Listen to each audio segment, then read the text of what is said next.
This week at Bungie, there is just a lot going on right now. What a week! It started out with a brand new VIDOC showcasing Bungie developers, giving you a behind-the-scenes look at what they've been cooking up from home. That was your first look into Season of the Hunt, as well as a deeper dive into Beyond Light, Stasis, New Light, and their plans for Year 4. They also mentioned that most seasonal content is going to be sticking around throughout the year, and showed off a new calendar for Beyond Light and Season of the Hunt. Start writing these dates in your calendars or programming them into your virtual calendars. You do you.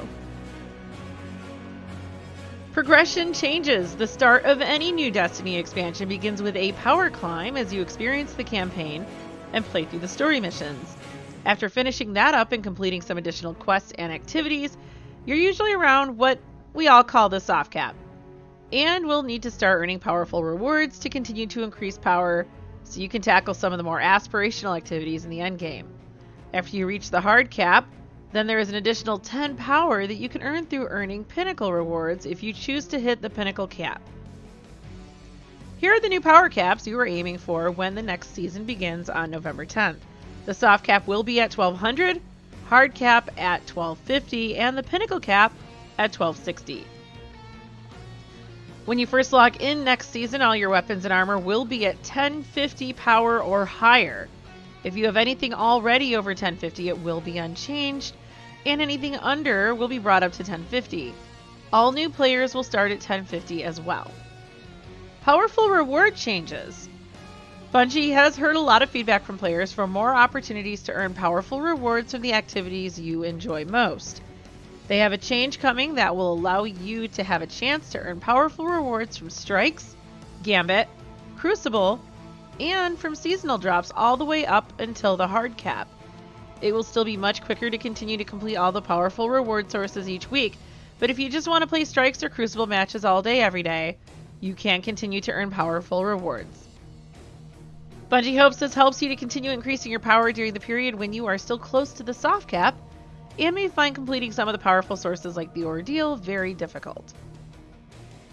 Tokens and collections. Destiny is at its best when you are shooting aliens, getting loot, and becoming more powerful. That gameplay loop breaks down when the best way to increase your power can be standing in the tower, handing tokens to Lord SHAXX. Starting next season, gear received from collections and turning in tokens will have a lower power than in previous seasons. Gear earned through token purchases will be 20 power below your power level, and collection buybacks will be capped at 1050 power. Economy changes. Some currencies and items have changes coming either at the end of this season or in the near future. Here's what to expect when you log in next season. Materials with no home. With several destinations going into the Destiny Content Vault, many of you have been wondering what is going to happen to the currencies found in the areas currently underneath the pyramids. The simple answer is that there are no changes to these currencies in Season of the Hunt, and you will be able to continue to spend them at vendors normally. Starting in Season 13, Phase Glass Needles, Alkane Dust, Simulation Seeds, and Seraphite will no longer be accepted by vendors. For those of you that still have unspent stockpiles at the end of the Season of the Hunt, Spider will be kind enough to offer a small glimmer exchange to take them off your hands. But you'll realize the best value by spending them before that point. So make sure you turn in your stockpiles before the end of next season. There are other items that will be removed from your inventory at the end of Season of Arrivals. Some, like faction tokens, have not had a purpose in quite a while, and others, like expired ramen coupons, never really had a purpose but held some sentimental value. We know that it might be hard to part with those, but it's time to let them go. The following is a list of seasonal items being removed at the end of Season of Arrivals on November 10th. This includes Advanced Paradox Amplifiers, Adventure Tokens, all bounties and quests from Season of the Forge, Season of the Drifter, and Season of Opulence.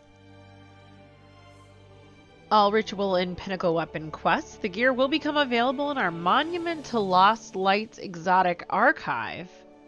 Black Armory schematic consumables, Boons of Opulence, Braytech Schematic, Cade's Odds and Ends, Concentrated Radiolarian Cultures, Dance Party Keys, Expired Ramen Coupons, Faction Wars Materials, Faded Card, Five of Swords Challenge Card, Forge Polymers, Imperials, Letter Fragments, Ludapalooza Keys, Lost Memory Fragments, Modulus Report Consumables, Motes, Notes from Cade, Obsidian Accelerators, Obsidian Radiance Temper Effect, including those applied on weapons, Override Frequencies, Paradox Amplifiers, Radiant Matrices, Radiolarian Cultures, Rasputin Armory Codes, Resonant Stem Consumables, Rune Finders, Synths, Tokens for Dead Orbit, Future War Call, and New Monarchy, Transcripts, and treasure maps for EDZ Titan, Io, Nessus, Mercury, Hell's Basin, otherwise known as Mars, and the Wealth of the Emperor buffs. Back in late April, Bungie shared some plans on how to tackle the problem of bounty fatigue. They made some shifts to seasonal bounties and reduced their importance on earning seasonal currency and seasonal progress.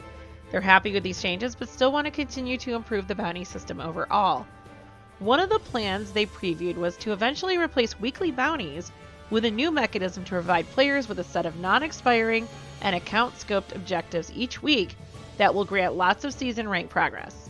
They're still working on that system and will share more on it before its targeted release of Season 13. Season Pass. The Season Pass you've come to know since Shadowkeep is largely staying the same. There will be new weapons and armor to earn off both the free track and the own path. One big change they're making is adding Bright Dust to the Season Pass. As mentioned before, they wanted to change the way we earn Bright Dust and move more towards account-specific paths to give players with only one character significantly more Bright Dust than they've been earning over the last year. Here's the high-level look at the changes coming next season. The Season Pass free path will now offer 7,500 Bright Dust. The owned path will offer 3,000 Bright Dust, and weekly bounties will now award 100 Bright Dust. With these changes, the vast majority of players will be earning more Bright Dust than before. One of the goals here is to not have a system that pushes you to try to grind out every weekly bounty on all 3 characters every week. Whether you are a 3-character player or only play a hunter, Bright Dust will be made more available when earning ranks on the Season Pass. Bungie will also be making a change to the timing of Season Pass rank purchases, which will be available starting in Week 5 instead of Week 9. They have more plans for improving how you earn Bright Dust coming in Season 13 and will continue to monitor your feedback. Spider's Dealings. Spider is going through some changes in Beyond Light. Though a notoriously savvy black market dealer, our favorite forum friend has been largely the same for quite some time now. But the impending journey to Europa has finally given him a reason to tune up the materials exchange and make 2 key changes. First, Spider will no longer be selling legendary shards. This exchange was removed mainly because it was not seeing enough use, particularly when compared with the other exchange offers. After reviewing player balances and the frequency with which the exchange was accessed, it was an easy decision to free up the space for something much more interesting. In place of the legendary shard exchange, Spider is now selling enhancement prisms. These highly valued items come at a cost, 400 legendary shards per prism, and he's stingy with them so you can only purchase 3 a week. But Bungie wanted to give those of you with higher balances a way to transmute your legendary shards into something a little more valuable than planetary materials and upgrade modules. Second, Bungie has taken another look at how Enhancement Core Exchange works and made some changes. The ascending cost mechanism has been removed, and in its place, Spider will now sell 5 enhancement cores a day for a fixed price of 30 legendary shards each. While this does limit the number of cores you can acquire from him each day, they feel a consistent price is a clearer experience with less chance to accidentally spend large quantities of legendary shards. More importantly, it's also cheaper. In the old purchase model, you'd pay 310 legendary shards for 5 enhancement cores, starting at 10, then 20, 40, 80, and then 160 shards apiece. In the new model, you'll only pay 30 shards each, which equals out to about 150 legendary shards for 5 enhancement cores. So while it does limit your acquisition rate, it will actually save you 160 legendary shards every 5 cores. Gotta go fast. Finally, Bungie has seen a few people wondering if you'll be able to equip the Ghost mod Speed Demon with other mods like Guiding Light in the new system, and they have some good news for you. You won't need to.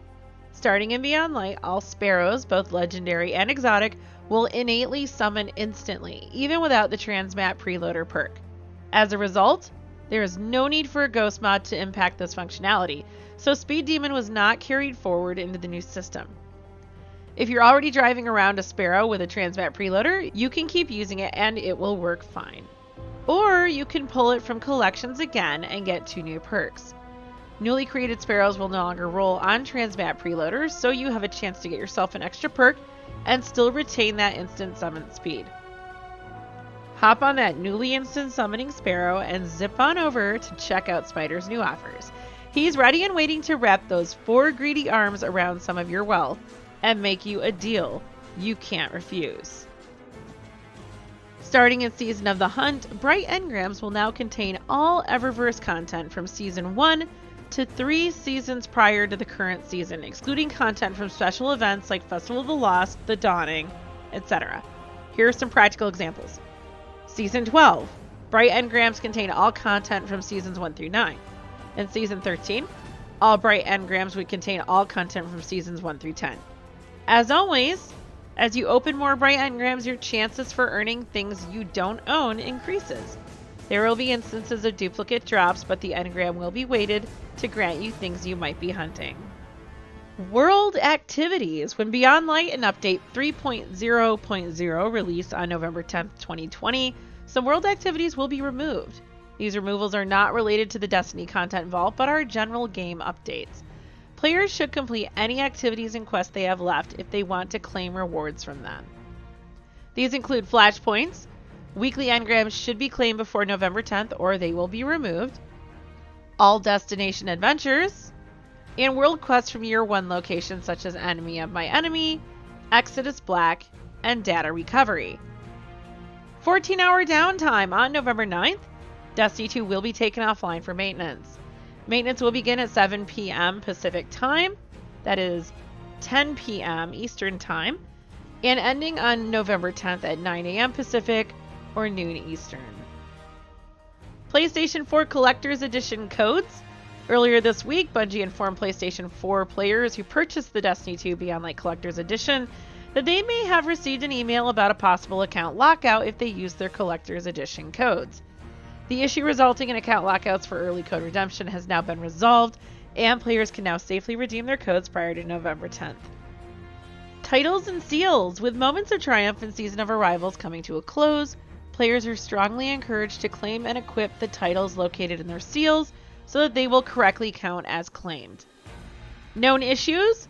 While Bungie continues investigating various known issues, here is a list of the latest issues that were reported in the help forum.